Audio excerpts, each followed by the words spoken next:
Good morning, everybody, and welcome to Aldae TV, the first edition.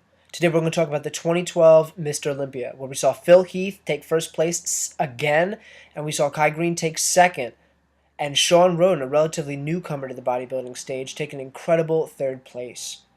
So, first, let's talk about Phil. Phil looked tremendous. Of course, that's why he won. He didn't have the pop to his muscles that he did last year. He was about 10% off. He had a thin film of water around his waist. He was a little nervous. He lacked that super calm confidence and that aura of power. It just wasn't there. It wasn't there at all. He might have come in about 5 pounds bigger. The only problem is he was lacking the calves. They had gone down a little bit, and I noticed in the intercostal region a slight film of water as well. So his midsection overall, it was off. When it was just him and Kai, he waited to see what Kai would do before making any type of move. And Kai just looked straight forward. He was handling business. He was doing work. He needed to do what needed to be done. And he didn't even look at Phil more than maybe 2 or 3 times. So he was there for blood. He was in bodybuilding obscurity for the whole year. No articles, no pictures, no nothing. He brought his package just like everybody thought he would, and then some.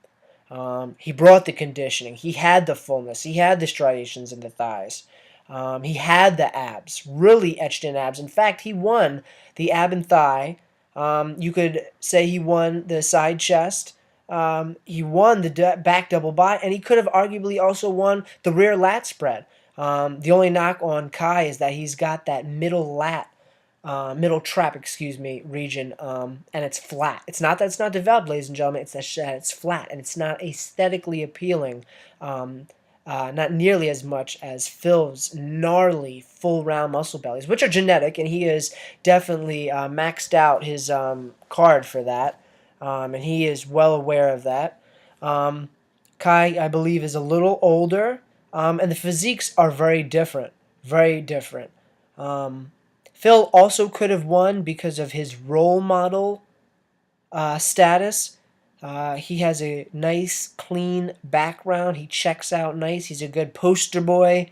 He's got the college basketball career turned bodybuilder. He just climbed the ranks, They groomed him and prepped him for that, you could say. So that's the all-day truth, and that's going to exist all day, ladies and gentlemen.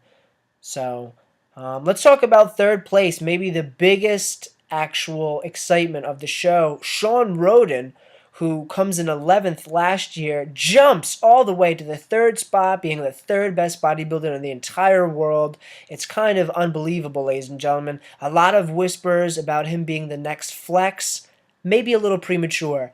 Though they have the same aesthetic qualities and the full round muscle bellies and the small waist and the flowing lines and things like that, Sean, even though placing third, does still have work. He could fill out a little more. He could be 10 to even 15 pounds heavier. His calves have to come up.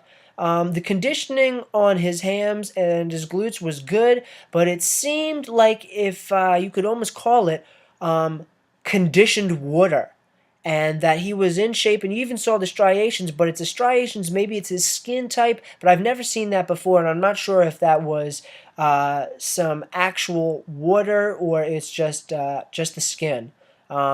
Sean did look really good. He's young.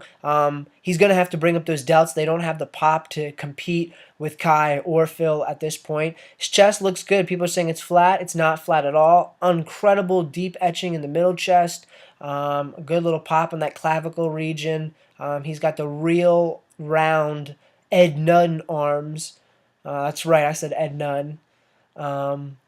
He has a lot of potential, and he is going to go very, very far. He knocked out a Mr. O, who we're going to talk about next, Dexter Jackson. Dexter came in fourth. Everybody says he looks great, and he did look good. The problem is that Dexter is always compared with Dexter. He's not compared with anybody else. And he needs to get out of that loop because it's a vicious circle, and it's just not going to stop. until he gets competitive and people start comparing him to other people. He is a seasoned vet in the game. He has won a Mr. O. Um, and he looked really good. The choice of posing trunks was good because I could tell it was a different year. Dexter always chooses the same trunks. His color was lighter, which I like. He brought that incredible midsection in. His legs are up.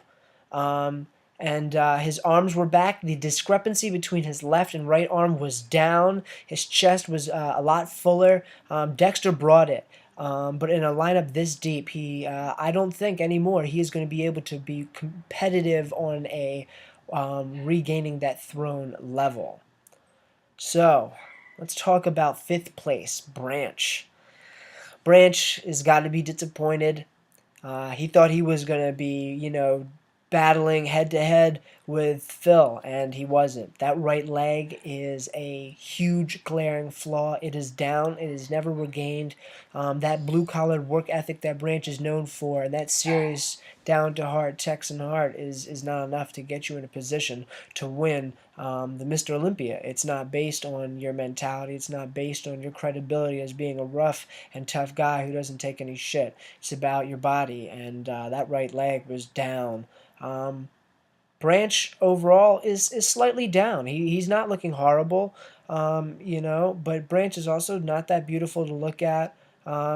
He's got you a fuck you up physique. That's what Branch has, and you're not going to play around with that at all. He's brought up his lats tremendously. The legs that he was known for, that one leg is down, and therefore I can't take the leg department seriously. His calves are smaller. He was holding a little water. Branch is a big boy. The lats have improved considerably. Shoulders have improved considerably. Arms have come up a lot. But like I said, ladies and gentlemen, it's just not enough to be going toe-to-toe with Kai or Phil. So with that, we're going to talk about sixth place, Dennis Wolf. Dennis did bring it, and Dennis did look arguably the best he ever did. He was full. He had that problem with the lower lats. He brought that up as much as possible. The knock, of course, on Dennis would be the calves. That left calf is not even there at all, ladies and gentlemen, at all. And guess what? It's not coming. You don't think he's training his legs and his calves? Oh, he's training them. He's training them as hard as he can. Drop sets, triple drops, reverse sets. He's doing everything. That's not the problem. It's just genetically not there. And unless he gets the implants or something, they're not going to be there. But it's incredible because he has such tremendous sweep in his thighs. He easily is the biggest man on stage. He's also the tallest, and he overpowered Kai and Phil with that outer sweep region. The front double bicep, the lats are incredible. His color was good. The distinction on his waist was smaller. He was not holding too much water, and he really dried out. Really dried out. For the night show. Unfortunately, when you have these other guys, there's that saying that you look really good by yourself, but then when you get in the mix with other people, things go different. Well, things went very different for Dennis, and the question on Dennis's mind has to be, well, where do I go from here? Where do I go now? So, with that, we're going to talk about a surprising seventh, Tony Freeman. I don't think Tony should have been in seventh. I think he's an 11th or 12th guy now. Tony is a good spirit, and he has such genetic potential that people kind of look past it. But Tony was down. He doesn't have the structure to compete with a Phil Heath, even though he's the X-Man. He's a taller guy. His legs are down, people. His legs are down. His calves are way down. His conditioning overall is down. His chest is flat. Not to say that I don't like Tony. He's a really great guy. And he represents the sport well, but competitively, he is slipping. So with that, let's talk about the biggest disappointment of the entire night, Evan Centopani. Evan has gotten so much coverage. I have so much faith in Evan. He is an incredible athlete. Jay Cutler said it himself. He is going to win an O. I believe that. But it's not happening. Especially on that stage, it was evident that he is not going to be in that top three. At the Arnold, he got away with it.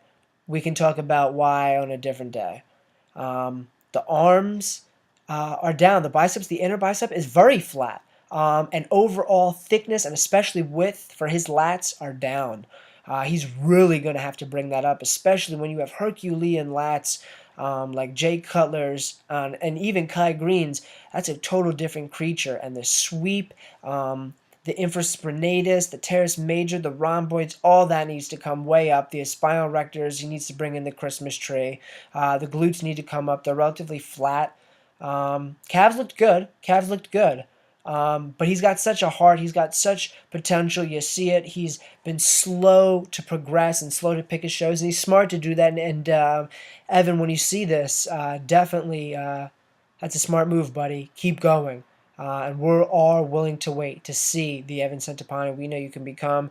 Tremendous potential, incredible shoulders, great vascularity in some regions. His chest has come up. Still, it's got a ways to go. But Evan is so young. I know he's had a lot of, balance issues in his life. I think he just had a child. He got a new house.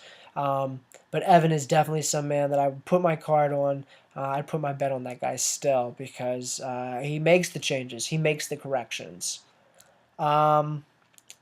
Let's talk about ninth. Johnny Jackson. So competitive in the upper body. A Mr. O many times over in the upper body. The most gnarly chest maybe competing right now. Unbelievable, mind-blowing traps. The best traps competing now. So he's got the best traps, best chest. He's got incredible delts, incredible back. Works out with Branch. Originally, they thought that Johnny was going to take over and be the better competitor out of Metroflex, and then it turned out to be Branch. But even Branch now is slipping a little bit. But Johnny has one hell of an upper body. It's always conditioned. He's got a really good set of abs, even for such a big guy. The problem is, of course, a syndrome that is being named after him, Johnny Jackson syndrome, which is just no legs. And the stereotype can be ignored, but it doesn't necessarily mean that it's not true. Ladies and gentlemen, potentially, and we can debate this, maybe there is a difference for men of color to have less muscle fiber in their lower half. Let's have some comments about that one. I'm just putting it out there. I'm just saying. But Johnny definitely has that syndrome. It is definitely a problem. He's slowly bringing it up. If he can bring it up anywhere where his upper body is, he is going to be in that top 3 without question. And his conditioning is always spot on. He's got the upper body in every category. He knows how to pose. He's put his homework in. Rounding out the top 10 of the 2012 Mr. Olympia, we saw the young Frenchman Lionel Biacchi. Lionel has been compared with Kai and saying he's his junior. I believe that. But the condition, it's just never been there. And I'm not sure if he's not taking it seriously enough. I'm not sure if he's just got thick skin. But he has definitely never, to my knowledge, brought in the conditioning that would put him even remotely close to the top 5. And for him to even round out the top 10 is extraordinary, especially when you have so many other names out there. I want to make a couple of comments about some guys. Locally, we had Fred Smalls, who did place dead last, but I am absolutely proud of Mr. Smalls. You just keep fighting, Tiger, and you're going to do just fine. We'll talk. The 2012 Mr. Olympia is kind of an undecided as far as where it leads off for the 2013. The stage, ladies and gentlemen, is different. We had a couple major players not show up. We'll see if Phil can hang on to it. He was not able to create that distance and be that dynasty that a lot of people thought he was going to do. I know that Camp Heath Rambod really wanted to do that. They failed to do that. And instead of how many years is Phil going to be Mr. Olympia, now it's going to be how many can he keep being Mr. Olympia. And how long can he hold off the other people. So we will see. Installments coming soon. We've got a huge cast. We've got a lot of wonderful interviews, phone conversations. Ladies and gentlemen, please make comments. Send us your emails. We are here for you. We are the truth in bodybuilding. Stay tuned. Aldae TV.